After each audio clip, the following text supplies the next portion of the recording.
Bonjour à tous, j'espère que vous allez bien. Alors, aujourd'hui, je vais vous parler du thym. Son nom commun est le thym commun, aussi appelé serpollet.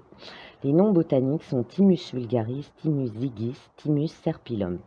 Il est de la famille des labiés ou lamiacées. Connu depuis l'Antiquité, le thym est une plante utilisée couramment, notamment en cuisine. Ah, super, j'ai mon voisin qui est en train de bricoler. J'espère que ça passe. Concentré de bienfaits, il combat les infections et aide généralement au confort digestif et possède des vertus extraordinaires pour la santé et en cosmétique. L'histoire et principe actif du thym. Le thym est une plante médicinale aromatique courante à l'état sauvage et identifiable à son arôme puissant. Il possède de très petites fleurs de couleur blanche ou rose pâle regroupées en grappes denses. Particulièrement renommé pour ses vertus protectrices, il est utilisé depuis l'Antiquité pour combattre les infections, revitaliser et renforcer l'immunité. Les Grecs et les Romains faisaient des fumigations pour purifier l'air intérieur. Ses composants sont nombreux, en particulier le thymol, un anti-infectieux puissant, ainsi que des phénols et des flavonoïdes, conférant aux plantes des propriétés antioxydantes. On dénombre plus de 300 variétés de thym différentes dans le monde, parmi lesquelles le thym commun et le thym citron. Si leurs propriétés médicinales diffèrent légèrement, ils ont pour propriété commune des vertus sur l'immunité. Par sa richesse en phénol, il possède des qualités antiseptiques, antibiotiques, antibactériennes. Il est particulièrement efficace contre les affections des voies respiratoires liées aux infections et son action contre la bronchite a été démontrée lors de recherches scientifiques. C'est pourquoi certains utilisent l'huile de thym dans les climatiseurs, par exemple des voitures, pour éviter les propagations bactériennes. Il est fréquemment utilisé en infusion pour combattre le rhume et en gargarisme pour calmer les maux de gorge. Ses propriétés expectorantes en font également un allié de choix pour traiter la toux. Il fluidifie et aide à évacuer le mucus en excès dans les bronches, le nez et les sinus, facilitant ainsi la respiration. Utilisez-le en cas de bronchite, d'asthme, de grippe et de laryngite ou de sinusite. Le thym est une source de flavonoïdes présente dans certaines plantes et reconnu pour leur pouvoir antioxydant. Il combat ainsi les dégâts causés par les radicaux libres, des molécules très réactives impliquées dans l'apparition de certains cancers et de maladies liées au vieillissement prématuré. Le thym est une plante qui stimule l'appétit et ses propriétés carminatives réduisent la présence de gaz au niveau des intestins. La présence de phénols ont une action antispasmodique permettant de soulager les crampes intestinales.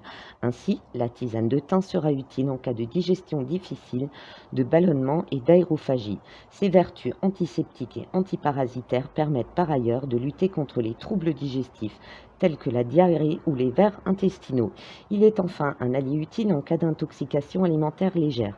C'est pourquoi, autrefois, dans le sud de la France, il était fréquemment utilisé chez les enfants, ses vertus multiples permettant de les garder en bonne santé. En ce qui concerne les infections urinaires, le thym aide à combattre les cystites, qu'on ajoute à la prêle si infection bactérienne sévère. Urétrite, mais aussi pour les prostatites. Le thym séché est une excellente source de fer, essentielle au transport de l'oxygène et à la formation des globules rouges dans le sang. Il jouerait également un rôle dans la fabrication de nouvelles cellules, d'hormones et de neurotransmetteurs. Le thym est également une excellente source de vitamine K, nécessaire pour la fabrication de protéines qui jouent un rôle dans la coagulation du sang et participant aussi à la formation des os. Nota bene, le thym est aussi un complément utile après traitement médical ou d'appoint, en attente de pouvoir consulter pour aider à guérir les animaux, chiens, chats, chevaux, mais aussi les humains, en cas d'empoisonnement au métaldéhyde. C'est un composant de certains produits comme les antilimaces ou les raticides. 2 cuillères à café de thym apportant 60% de la dose journalière nécessaire pour un être humain adulte et peut ainsi limiter les effets nocifs de l'empoisonnement.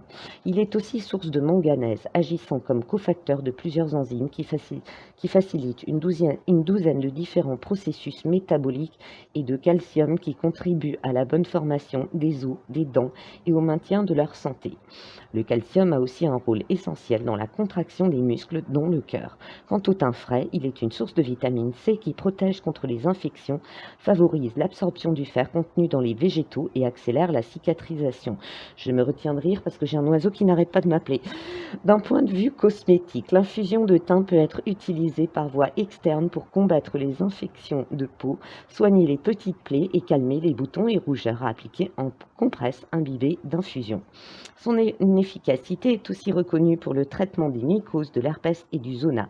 Pour l'ensemble des soins buccaux et dentaires, l'infusion de thym peut être utilisée en bain de bouche ou en gargarisme. Elle soigne et conserve la bonne santé des dents et des gencives, lutte contre la mauvaise haleine par son action antibactérienne, notamment chez les porteurs d'appareils orthodontiques dont l'hygiène par brossage est parfois difficile. Bon tonique du corps, versez 1 litre d'infusion concentrée de thym, 2 cuillerées à soupe pour 1 litre d'eau, laissez infuser 1 heure puis filtrer et ajoutez l'infusion dans votre bain. Soulage les rhumatismes, l'arthrite et les douleurs musculaires.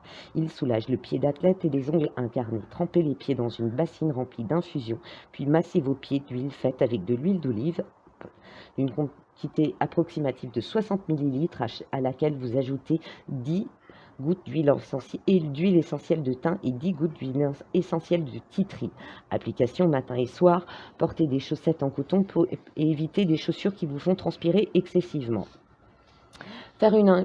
Pour faire une infusion, mettez environ 1 cuillerée à café rase de thym infusé dans 1 litre d'eau bouillante. Laissez reposer environ 15 minutes, filtrez.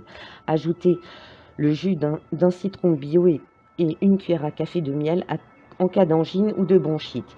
Il est conseillé de boire 3 tasses d'infusion de thym par jour sur une durée maximale d'1 semaine, puis reprenez 1 à 2 semaines plus tard si vous souhaitez en faire une cure. Si vous utilisez du thym frais, utilisez 2 cuillerées à café car ces principes sont moins concentrés que la plante sèche.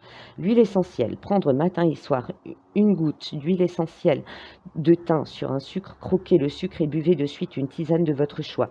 C'est un remède express très efficace pour contrer un début d'angine, de laryngite ou de rhume. Pour les personnes qui ne peuvent pas prendre de sucre, diluez l'huile essentielle dans un peu d'huile d'olive ou de colza, puis mangez un bout de pain. Car le goût en bouche est très fort, mais passe assez vite. Cette consommation ne doit pas dépasser 2 à 3 jours. Après vous être assuré que vous ne risquez pas de problème si vous êtes sous traitements médicaux. Contre-indication, son utilisation est déconseillée aux personnes souffrant d'allergies aux plantes de la famille des labiées, de type menthe, sauge, romarin, etc. Quant aux enfants, ainsi qu'aux enfants de moins de 3 ans, pendant la grossesse et l'allaitement, que sur conseil d'un phytothérapeute.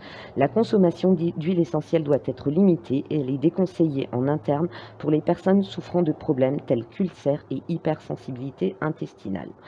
Dans les recherches, de récentes recherches ont mis en évidence la très grande utilité du miel de thym sur les brûlures utilisées en cataplasme grâce à ses vertus antiseptiques et cicatrisantes. Les services des Grands Brûlés en font usage sur les patients avec succès, notamment au service des Grands Brûlés de Lyon. Voilà, écoutez, je pense que j'ai fait le tour. Il faut savoir aussi que l'espèce est protégée en France. Elle est sur la liste rouge de la flore vasculaire menacée en Alsace, de Basse-Normandie, de Bourgogne et de Lorraine. Voilà. Et bien sur ce, j'espère que le sujet vous a plu. Je suis désolée pour le bruit, parce que là où je filme, je suis un petit peu entourée, un peu de circulation. Et on va continuer avec quelques thèmes ce week-end. Je vous dis à très bientôt.